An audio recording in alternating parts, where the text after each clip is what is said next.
história bem legal do Thomas Edison, né, quando ele inventou a lâmpada, que dizem que foi um processo que ele tentou mais de 2.000 vezes, né, para tentar inventar e só dava errado e tal, até que ele conseguiu. E aí no dia que ele conseguiu, que foi, né, divulgar isso para a imprensa da época, chegou um jornalista e falou: Thomas Edison, o que você acha de tantos fracassos? Ele falou: eu não fracassei nenhuma vez, eu inventei a lâmpada. Acontece que foi um processo de 2.000 passos. Né? Em outras literaturas dizem que ele falou assim: eu aprendi 2.000 formas de não inventar a lâmpada. Então percebem a visão diferenciada, não foi fracasso, eu estou tentando. E muitas vezes a gente tem essa visão da vida, de deu errado, tá vendo? Muitas vezes eu tenho certeza que muitos aqui não têm claro ainda o futuro que querem. Mas se você não tem claro, comece a sonhar, porque muitas vezes a gente é pequeno, é criança, a gente tem aquela capacidade de sonhar, de acreditar no que vai fazer. Porém a gente começa a crescer, e aí é pai, é amigo, né, todo lugar que você vai por aí, as pessoas falando: não, você é louco, isso daí não dá. Não, mas você é pobre, como você vai chegar?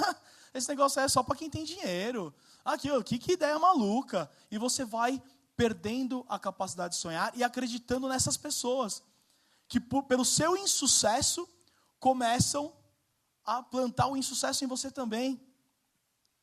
E como é importante você ter essa visão, mesmo que você não saiba onde você quer chegar, mas o importante é ter o desejo, ter a fome, de falar, como ele fala nesse discurso, ele fala: eu não sabia muito bem o que seria da minha vida, mas eu comecei a buscar, e eu tinha esse desejo. E depois ele inventou, ele criou a Apple junto com um amigo, na garagem de casa, com 20 anos de idade. E ele fala que ele deu sorte de conseguir, né, ter esse desejo e ter a visão do que ele queria para a vida dele cedo. E depois de 10 anos, a Apple já era uma empresa muito grande, com vários funcionários, uma empresa de sucesso, né, tinha acabado de inventar o Mac. Só que aí, como ela tomou essa proporção muito grande, eles contrataram um diretor, uma pessoa para assumir, né, a parte da direção da empresa, e o criador da empresa foi demitido. E ele conta essa história porque ele fala, né, as ideias começaram a divergir, com essa pessoa que veio com uma visão diferente de mercado, e as ideias começaram a divergir, e eles tiveram que romper, e nesse momento, o conselho da empresa ficou do lado desse diretor. Então ele foi convidado a se retirar. Lógico que ele tinha a parte dele lá, que ele ganhava, mas ele foi convidado a se retirar, ele não mandava mais em nada na Apple. E nesse primeiro momento, para ele foi bem desafiador, porque ele falou: poxa, o que eu vou fazer da minha vida? Ele se sentiu fracassado, ele falou: quantas pessoas que acreditaram em mim, que viram, né, que me viram crescer, e hoje eu sou praticamente um fracasso. Elas devem me olhar, né, e falar: nossa, olha essa história, foi demitido da própria empresa. Só que depois de um tempo, vivendo esse processo, ele parou e falou: nossa, mas aquilo foi ótimo para mim, porque foi o período que ele se tornou mais criativo, porque ao invés de ele ficar se lamentando, ele falou: eu gosto do que eu faço, e eu vou continuar fazendo. Ele pensou até em se mudar do Vale do Silício, mas ele falou: não, vou continuar aqui. E foi quando ele, né, durante os próximos 5 anos, depois que ele foi, né, demitido da empresa dele, que ele criou 2 empresas, inclusive uma delas é a Pixar, né, que fez vários, o primeiro desenho totalmente animado por computador, que foi o Toy Story. Então, 2 empresas de grandíssimo, se não me engano, a outra chama Next, não tenho certeza, mas 2 empresas tiveram muito sucesso. E ele disse que ele criou isso porque ele ficou livre para criar, porque ele tinha o peso de empresa. Então, eu estou na frente da Apple, e aquela pressão, e de repente ele foi mandado embora, ele teve oportunidade de rever vários conceitos, e ele disse que foi o momento mais criativo da vida dele. Foi o momento que ele mais teve essa criatividade de criar as coisas, conheceu a esposa dele. Então foi um momento muito bom para ele. Ele traz, muitas vezes a gente não sabe o momento que a gente está passando, né? A gente fica naquela: nossa, mas está difícil, está complicado. Só que isso pode trazer muitos frutos para a sua vida.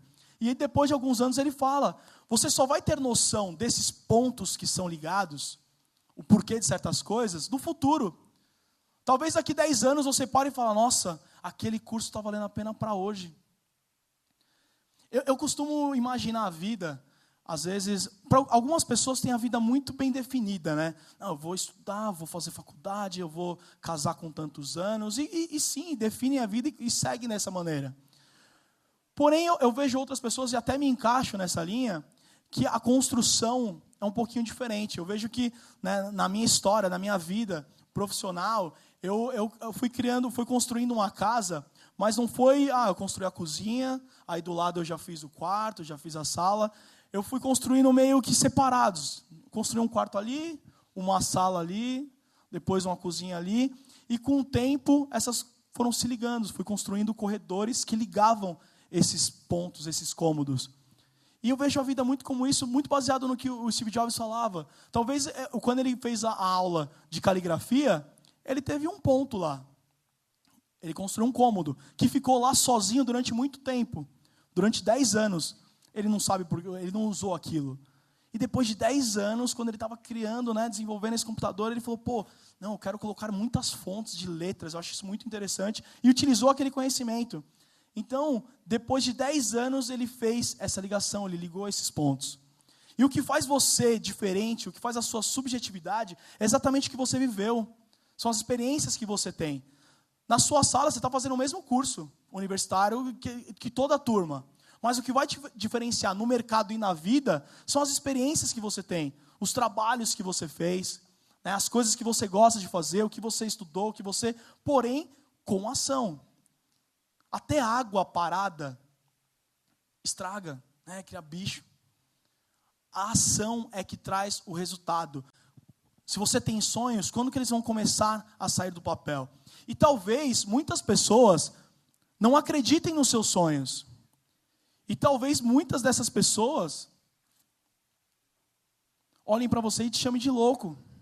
E não consigam entender esses pontos. Talvez hoje nem você consiga ver esses pontos ligados. Mas o caminho se faz ao caminhar. O importante é a busca. E eu falo isso com toda a propriedade hoje, porque eu tenho uma vida muito feliz exatamente pela questão de fazer algo que eu gosto. De poder levantar de manhã com vontade de fazer, só que nem sempre foi assim. Eu trabalhei em empresas que eu tinha a síndrome do fantástico. Ai, meu Deus, domingo. Sexta-feira eu saía do trabalho que eu precisava do happy hour, porque parece que você precisa extravasar, porque a sexta-feira você está no limite, então você precisa daquele happy hour, porque é meio que um desespero, você passou a semana inteira enjaulado, e de repente você pode sair. E hoje eu não tenho mais essa experiência. Mas não foi algo que foi sempre claro na minha mente. Porém, eu sempre sabia que eu precisava buscar algo diferente. E fui buscando, fazendo cursos, estudando. A própria música, a oportunidade de juntar hoje o que eu gosto de fazer, o desenvolvimento humano, uma palestra, um treinamento com música, que é algo que eu ligo os pontos agora. Eu comecei a tocar com 11 anos de idade, comecei a estudar. Quando que eu ia imaginar que talvez eu poderia utilizar isso no meu trabalho? E os pontos hoje começam a se ligar. Mas a grande importância disso é o sonho. Porque se você não sonha de verdade, se você não acredita em você, talvez alguém venha e fale que você não consiga e você acredite mais nessa pessoa do que em você mesmo. E algumas vezes essas pessoas vão falar assim para você, que você está viajando. Principalmente se você ainda não tem claro o que você quer.